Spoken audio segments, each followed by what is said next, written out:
Bahtera perkahwinan ini bukan satu benda yang mudah, tuan-tuan. Berlaku penceraian dekat luar sana, tuan-tuan. Kita doa, ya Allah, jagalah aku, ya Allah. Kita bukan tak pernah bergaduh. Tuan-tuan dah kahwin berapa tahun dah?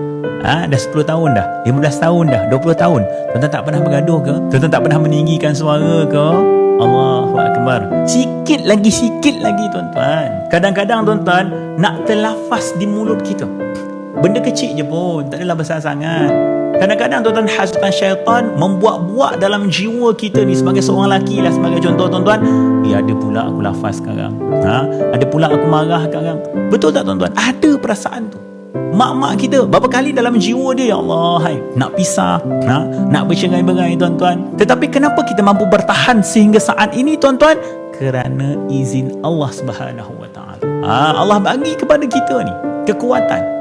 Tanya mak kita, tanya ayah kita. Bukan mudahlah perkahwinan. Bermula daripada akad nikah tu, tuan-tuan. Istilah bahagia tu, tuan-tuan, sangat susah untuk kita dapat. Sangat susah. Kadang-kadang, tuan-tuan, isterinya elok, suaminya pula. Suaminya elok, isterinya pula.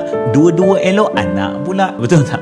Ada je. Sebab ini cerita keluarga. Sebab itu ketika mana kita bertahan dengan keluarga ini, tuan-tuan, sepatutnya kita boleh melepaskan, tapi kita masih lagi berjuang dan memperjuangkan.